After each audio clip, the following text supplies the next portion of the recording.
these videos keep popping up of ICE versus Citizen, and it's always the same story. Someone obviously provokes federal officers out of a defiant civil disobedience, knowing fully exactly what they're doing. And then the police do what they do, which was be police, and the person resists, of course, and then things escalate, and suddenly there's a camera rolling, and they get it on film, and then it's all over social media, and people chop it up out of context and make it a clear good guy, bad guy story, painting the poor innocent civilian like a victim and the brutal fascist police as this oppressive evil dystopian grunt. And I'm not saying this because I'm siding with the grunts or that I'm siding um, with the civilian. It's more so that I don't like the framing of it from both sides, because if you look at the comments, they'll go in and tear it apart and make it look the other way. They'll be like, "Oh, look at that terrible person who broke the law and had it coming to him, effed around, and now they're finding out. I voted for this, yada yada." And it's always one side or the other. It's always full on like 100% team ICE or 100% team victim. It's nobody ever looks at these situations and goes, "Yeah, everyone sucked. Everyone was bad. They were all terrible in this situation. I hate when this happens from both sides." And it's like the victim in this case, like this is just one example. Like she's obviously resisting arrest despite yelling that she's not resisting arrest. She's like, "I'm not resisting, I'm not resisting." Well, she's like clearly resisting. And and so people, of course, they make the story out to seem like she wasn't resisting by quoting her. "I'm not resisting," she screams. "I never made a threat." It's like, like, come on, what does she think's gonna happen? That she's just gonna pull away from them and run away and escape? I just don't understand why people resist to begin with. If the cops, whether they're right or wrong, maybe they made a mistake. It's possible that like part of having police is that mistakes will be made because they're just people, and like everyone, they make mistakes on their job.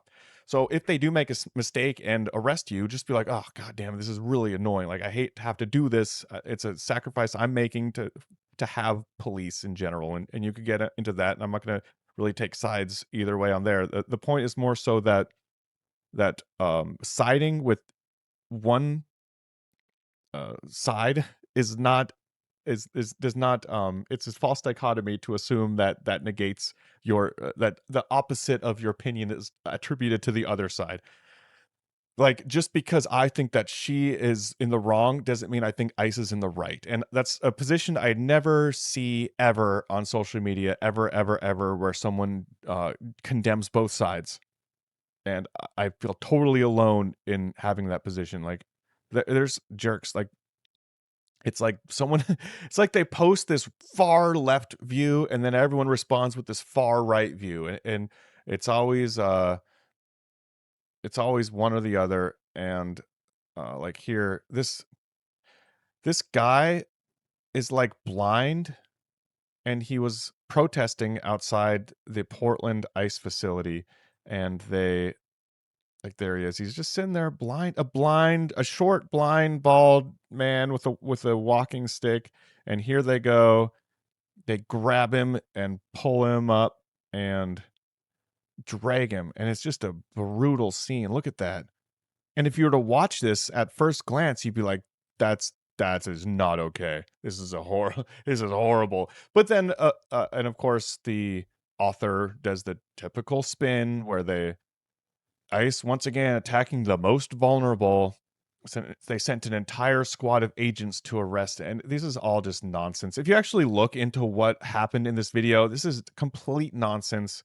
And of course, it's picked apart in the comments like crazy. But if you were to just watch the video and read this text and ignore any counterpoints, it does look terrible. And the truth is that this man is out there protesting all the time. He's actually, despite being like a chubby little blind dude, he's actually he's a vicious human being.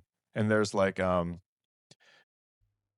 footage of him being when he's arrested, and he's calling the officers the N word and just saying vile things to him. And there's videos upon videos of him at the protests just yelling nasty stuff.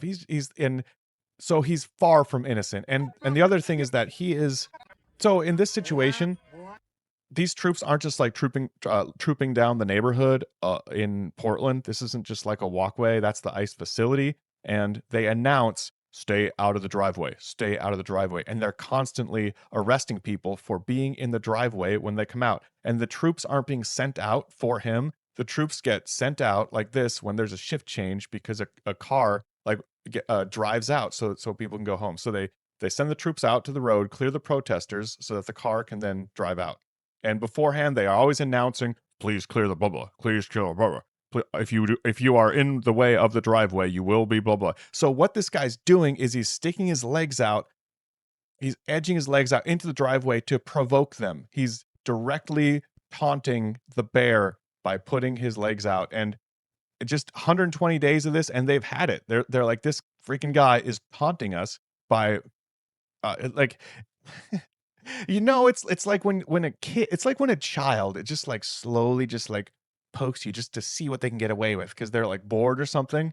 If you're sitting there like reading, I have a nephew, so my experiences with my nephew, and if I'm just like reading, he'll walk up and like poke me slightly and like poke me a little harder. And like he'll just like and seeing like trying to get a rise out, seeing how far he can go. So that's exactly what this blind, short, bald man is doing in this situation. And he has I don't know if he has this coming to him or not. I think that the police were being way too brutal in this situation. This is one of those instances where I think that he is completely in the wrong. He asked for it. He was poking the bear. He's a little he's a little shit. and and also this was over the top right here. This is probably over the top for these officers. They I think in a perfect world they would not have done this.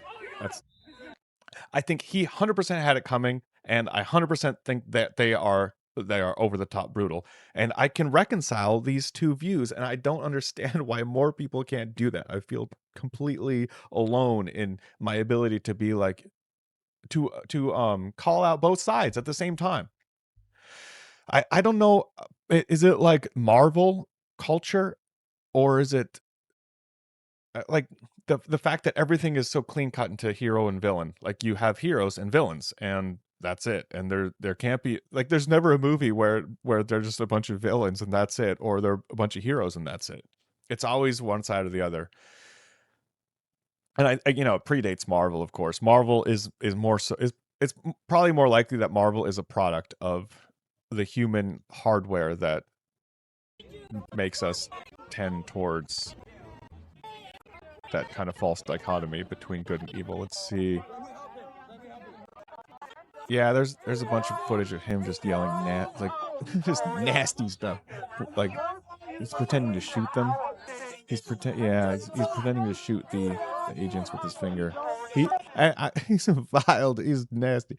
And there he is, like with his civil disobedience, with his "you're not allowed to cross the blue line." He's like, "I'm going to provoke them." He's just a provocateur, and he gets arrested, calls them the N-word. Anyway, you would never know that just by watching this innocent little video of it.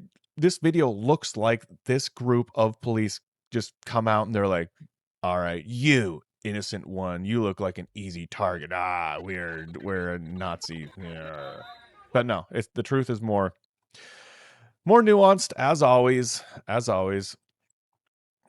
And there's this other situation I found myself into a debate with accidentally, where at TwitchCon there's this game where you get up on these platforms and battle and somebody falls and you win. It's like there was like a TV show where this happened.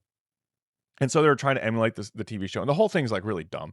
But what happened was this lady right here won, knocked her in, and then as like a victory move, she jumps up, does this split move, lands directly on the tailbone, cracks her spine, goes to the hospital. And I found myself in this total this total rage war between both sides. One side thinking that it's the venue's fault. The venue was unsafe. They should be sued. They should be shut down. They should just shut down all of Twitch, blah, blah, blah. And then the other side saying that she acted according to her own decisions, she willingly made the jump. She knows exactly what she's doing. She did not fall. She was not participating in the game. This had nothing to do with the game. The game was not do a gymnastics trick off the platform. The game was fall off the platform, and the safety measures by the venue were only tested to the extent of the normal gameplay, which is to fall off the platform into the foam, which is what this lady did, and she was okay. So, and I look at this and I'm like, you guys are all insane. It's both. Again, it's both. Yes, the venue's probably at fault because this is clearly unsafe. It looks really the like just looking down at this foam, you're like, yeah, I could totally just like go ham on that and jump in and not care because it looks like the softest. It looks like a gymnast ball pit, right? But so that's on them. The venue probably needs to like up their safety, maybe put like climbing gym mats or maybe gym mats around the platform a little bit or something. Just don't skimp on that. And then also at the same time, she made a bad choice. She made a bad decision. This was just a bad choice. She knew how shallow it was. And how I know that is because there's no walkway to the platform. If there was a walkway to the platform and all she knew was how it looked from above, maybe she'd have a case. But the fact is, to get to the platform, she had to walk through, and she knew how shallow it was walking through it. So, and of course, to add to it, the whoever did the victim spotlight added that two people severely injured as they jumped into an undisclosed shallow ball pit over bare concrete, which it turns out was wrong. It's actually not concrete. But if it were, she could clearly see it was concrete while walking through it. Either way, she would know how shallow it was. And she tried this bold trick to impress the 13 weird Twitch like fanboys watching. And she should not have tried that. She should have known that no matter where you're jumping, if it's water or a ball pit or a foam pit or anything, you shouldn't just blindly go 8 feet up and go and land on your tailbone. It's even if it was a gymnastics thing, you would still do a test jump first. That's just how it is. And anyway, I guess the point is that I feel entirely comfortable calling out both sides. Oh, well, I've never seen a video in this. Fuck, it's just people angry for this foam pit was not even over a foot deep. There's not enough room to make cushion for the fall. She didn't fall. She jumped, and she didn't fall. Okay. Tell me if this is a fall. Tell me if this classifies as a fall. Like by any legal definition. By any legal definition of the word fall, is this a fall? That's a jump. That's a jump. That's not only a jump, it's a gymnastics move. It's not a fall. She didn't fall. And I think words matter. I don't know if I'm being nitpicky about semantics, but I think words matter. I think calling that a fall is nonsense. And if you tried to use that in court, it would completely get blown away. They'd be like, because court, the law really cares about like intentions. The law really cares about your intent in a situation, whether it's criminal or even like civil claims. And they would look at this and be like, okay, when assessing fault, who knew what they were doing? Oh my God! God, I can't space bar. Okay, is she in her right state of mind right now? Like, is she jumping or falling? They would be like, yeah, that's a jump. That's 100% a jump. Whether it's illegal or not would be up to the waiver specifically, but you would not. Oh wow, here's another video of walking through the foam. You knew it was shallow and the floor was one you walked around all day long, and we signed waivers for it. I took a back jump on the platform. It's unfortunate for that some people got hurt, but legit, how many people did this got hurt?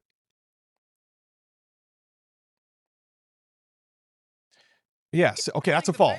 Like, this is a fall. This guy on the right.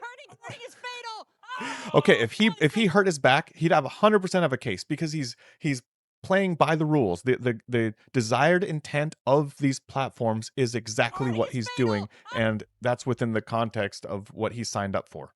That's within the context of what the venue made him sign up for, was a fall. So he would 100% have a case.